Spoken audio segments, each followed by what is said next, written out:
महाराज भरत को लोगों की बातें सुननी पड़ी। क्या बातें? कि इसकी माँ ने राम को वनवास चलवाया, इसका कोई ना कोई पीछे हाथ होगा। लोगों के ताने, लोगों की बातें भरत जी को सुननी पड़ी। और जब वो भगवान राम को ढूंढने के लिए पीछे पीछे गए तो निषाद नरेश, राजा गुहू, जब उन्होंने देखा कि भरत आ रहे हैं, और भरत कहते बहुत सेना लेके गए थे, इतनी बड़ी सेना थी कि आप इमेजिन नहीं कर सकते, सारी सेना साथ लेकर गए थे भगवान राम को वापस लाने के लिए। वो अकेले नहीं थे, उनके साथ विश्वामित्र भी थे, उनके महामंत्री सुमंत भी थे, और तीनों माताएं भी थी, कौशल्या देवी, सुमित्रा माता और कैकेयी, तीनों साथ में थी। तो जैसे ही वो निषाद राज्य में पहुंचे तो जो राजा गुहू थे उन्होंने भी भारत पर इल्जाम लगा ही दिया। उन्होंने कहा कि देखो कितना ये ऐसा व्यक्ति है कि अब भगवान राम जंगलों में चले भी गए, वनवास के लिए चले भी गए, अब जो उनको मारने के लिए इतनी बड़ी सेना लेके आया। कि भारत को, मतलब भारत का करैक्टर क्या है कि उसका कोई फॉल्ट नहीं था, फिर भी भरत जी को इतना कुछ सुनना पड़ा। और उसके बाद एक ऐसा करैक्टर है जिसका कोई नाम नहीं लेता, राम लक्ष्मण भरत शत्रुघ्न। सभी ने राम की भक्ति की, लक्ष्मण ने अगर भक्ति की तो राम की, भरत जी ने अगर भक्ति की राम की, सीता ने अगर भक्ति की राम की, हनुमान जी ने अगर भक्ति की राम की, भविष्य जी ने अगर भक्ति की राम की।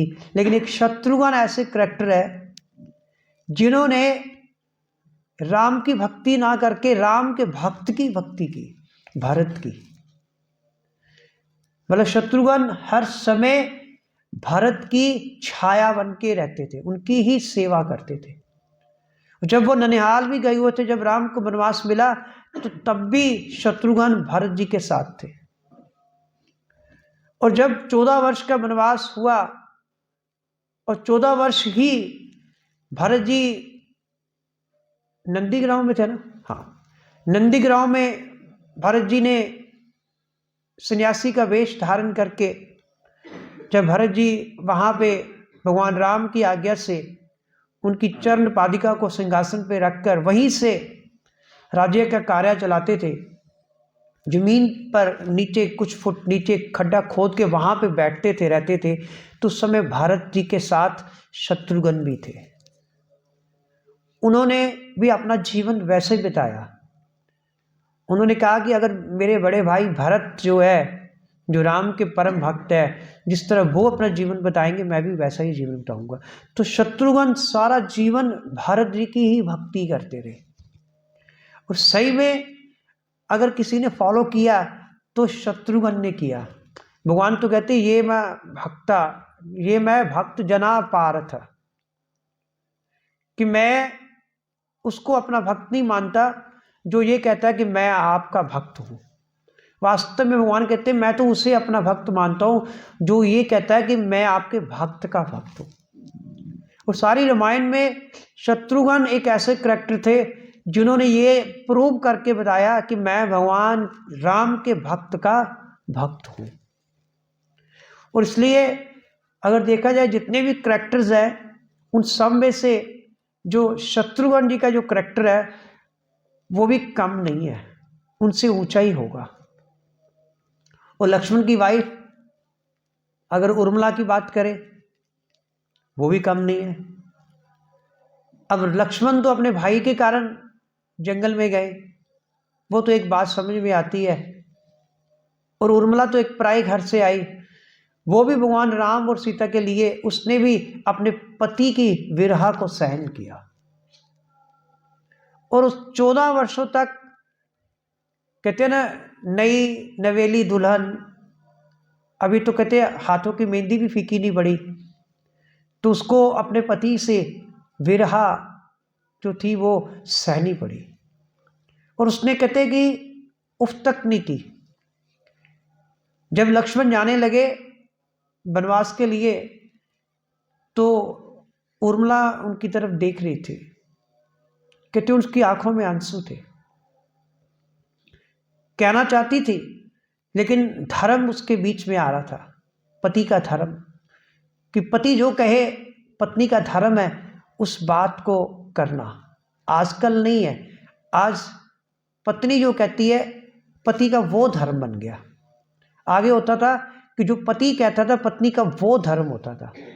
तो उर्मिला की आंखों में आंसू थे। तो लक्ष्मण जी समझ गए कि उर्मिला क्या कहना चाहती है। तो लक्ष्मण जी ने उस वक्त उर्मिला को कहा कि देख भी उर्मिला, मेरे बड़े भाई भी वनवास में जा रहे हैं, मेरी माँ सीता भी वनवास में जा रही है और मुझे उनके साथ वनवास में जाना पड़ रहा है।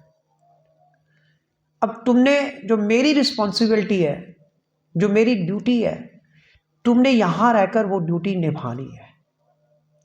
मेरी ड्यूटी ये है कि अगर घर का बड़ा भाई घर में ना हो तो छोटे भाई की रिस्पॉन्सिबिलिटी है कि वो अपने माता पिता की सेवा करे। अब मैं बड़े भाई के साथ वनवास में जा रहा हूँ, अब तुम्हारी ये रिस्पॉन्सिबिलिटी है कि मेरे पीछे मेरे पिता महाराज दशरथ और मेरी तीनों जो माताएं हैं, उन्होंने ये नहीं कहा कि मेरी माता सुमित्रा, तो मेरी तीनों जो माताएं हैं तुमने उनकी देख रेख करनी है, तुमने उनकी सेवा करनी है, यही तुम्हारा कर्तव्य है मेरे पीछे। तो अगर देखा जाए तो रामायण के हर एक कैरेक्टर ने अपनी क्षमता से बढ़कर अपने धर्म को निभाया। ऐसा कोई कैरेक्टर नहीं है जिसने अपना धर्म निभाया नहीं है। सभी ने अपना अपने अपने कर्तव्य का पालन किया। तो ये रामायण जो है एक ऐसी कथा है, ऐसी गाथा है और ऐसी एक स्टोरी है जो कि रियल स्टोरी है भगवान राम की। और ये हमें बहुत कुछ सिखाती है। ये हमें सिखाती है पुत्र का क्या धर्म है। पुत्र का धर्म है कि अपने माता पिता की सेवा करना, उनकी आज्ञा का पालन करना। क्योंकि माता पिता जो है उनका ऋण आप चाहे करोड़ों रुपया क्यों ना दान कर दे, चाहे करोड़ों रुपया क्यों ना आप उनके ऊपर खर्च दे, फिर भी आप उस ऋण का कहते हैं अंश मात्र भी, रंच मात्र भी नहीं उतार सकते।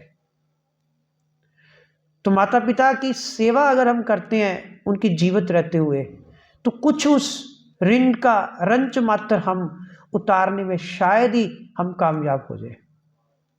तो भगवान राम ने अपने इस रामायण में हमें यह सिखाया कि एक पुत्र का क्या धर्म है। एक पत्नी ने, सीता माता ने, उर्मिला ने रामायण में यह सिखाया कि एक पत्नी का क्या धर्म है। पत्नी का धर्म यही है कि पति चाहे सुख में हो चाहे दुख में हो, पति चाहे किसी भी स्थिति में क्यों ना हो, पत्नी का यही धर्म है कि हर स्थिति में अपने पति का साथ देना।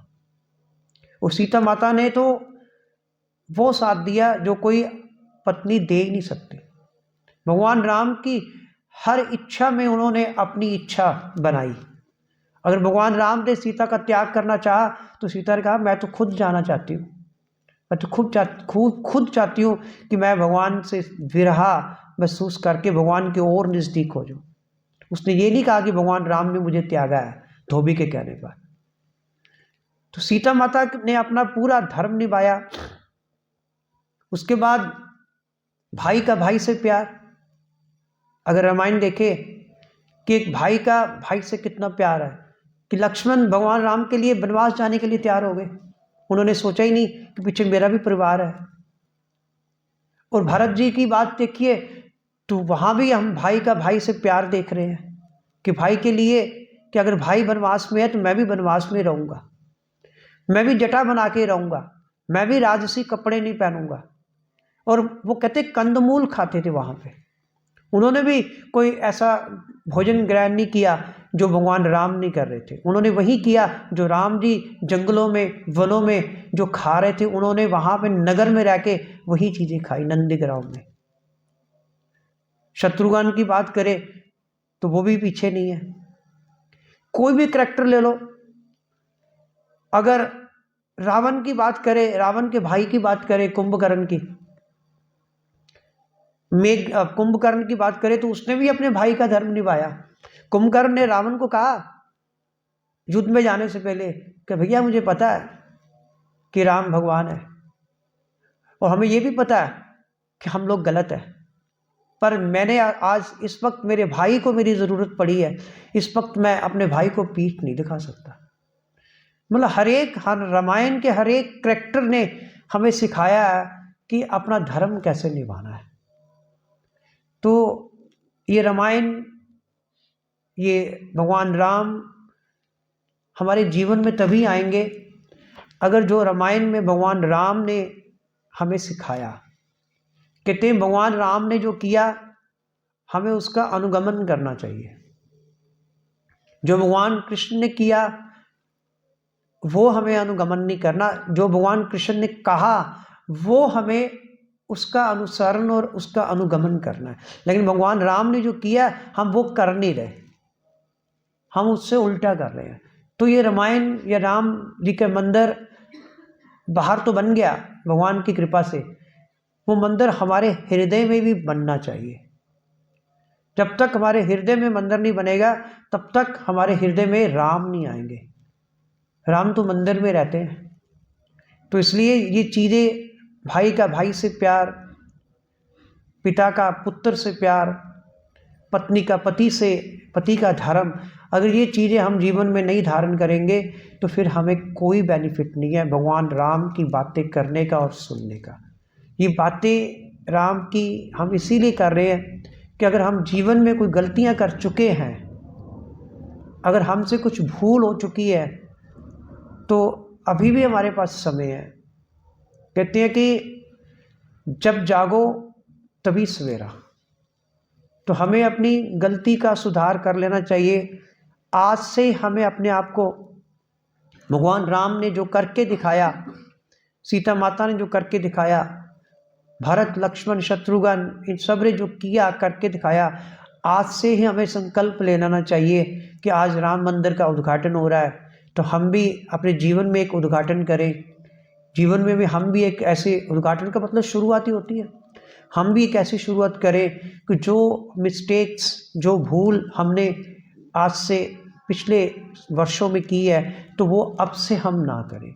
अपने माता पिता की सेवा करें, ठीक है, भाई का भाई से प्रेम होना चाहिए, पत्नी को अपने पति की रिस्पेक्ट करनी चाहिए, ना कि पत्नी पति को हुक्म दे। उल्टा पत्नी को चाहिए कि अपने पति की हर बात को स्वीकार करे, माने, तो तभी हम धर्म पर है। अगर हम अब मनोधर्म से चल रहे हैं तो फिर वो मन का धर्म हुआ। शास्त्रों का धर्म कौन सा है? जो भगवान ने रूल्स बनाए हैं, नियम बनाए हैं, कानून बनाए हैं। धर्म का मतलब ही कानून होता है। धर्म मीन कानून। कानून किसने बनाया? वो भगवान ने बनाया। भगवान द्वारा जो कानून बनाया जाता है उसको धर्म कहते हैं। अगर हम कानून की पालना नहीं करेंगे तो हमें सजा मिलती है। ये भौतिक कानून जो हमारे भारत में है, अगर हम गलत काम करते हैं, इस कानून को नहीं हम फॉलो करते तो हमें पनिशमेंट भोगनी पड़ती है।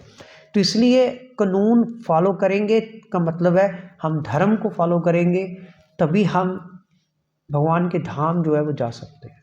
बस आज के दिन हमें ये संकल्प लेना है कि हम अपने जीवन को अच्छा बनाएंगे।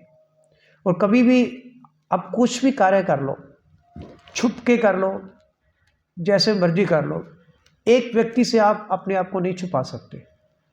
वो जो आपके हृदय में भगवान रहते हैं। ईश्वर सर्वभूतानां हृदयेषु अर्जुन तिष्ठति। कि भगवान सबके हृदय में रहते हैं, भगवान सब कुछ ऑब्जर्व करते हैं, सब कुछ देखते हैं। तो बस अगर हम ये बात हमेशा याद रखें कि मैं जो कुछ एक्टिविटी कर रहा हूँ, चाहे वो छुप के कर रहा हूँ, चाहे मैं अपने मन में सोच रहा हूँ, लेकिन मैंने दूसरे के सामने उसको नहीं शो किया, लेकिन भगवान को पता है। कहते मनसा कर्मणा वाचा, मन से, कर्म से, वचन से हम जो कुछ भी करते हैं हमें उसका फल भोगना पड़ता है। अगर मन से भी हमने किसी का बुरा सोच लिया तो हमें उसका फल भोगना पड़ेगा। कर्म से तो, वचन से तो सबको पता ही है, किसी को बुरा कहेंगे तो फंस गए, किसी का बुरा कर दिया तो फंस गए। तो मन में भी अगर हमने किसी के बारे में सोच लिया ना, जाने अनजाने में, तभी कहते हैं कि हमारी सोच जो है बहुत अच्छी होनी चाहिए। सोच से ही हमें अगला जन्म मिलता है, विचार से हमें अगला जन्म मिलता है। अगर हमारे विचार अच्छे नहीं होंगे, विचार जैसे होंगे, मरते समय वही विचार हमारे मन में आ जाएंगे। तो आज सबको बहुत बहुत हार्दिक बधाई, शुभकामनाएं। हम तो भगवान से यही प्रार्थना करते हैं, जिस प्रकार भगवान आज अयोध्या में पुनः उस मंदिर में निवास करने के लिए पुनः लौट कर आए हैं, तो हम भी भगवान से यही कहते हैं कि हे भगवान, आप भी हमारे हृदय में पुनः वापस लौट आए। हम लोगों ने पिछले वर्षों में बहुत हो सकता है कि की है, बहुत गलतियां की है। तो अगर भगवान राम हमें क्षमा कर दे उन गलतियों से, तो हम भगवान राम को अपने जीवन में फिर धारण करें, जीवन में भगवान राम को लेके आए, ताकि हमारा जो अगला जीवन है वो सही से निकले जाए, चले। यही भगवान से प्रार्थना है। हरे कृष्णा। ठीक है, अभी 11 बजे भी सभी ने, फीमेल्स ने भी आना है। ये ना सोचो कि मेरे पति आ जाएंगे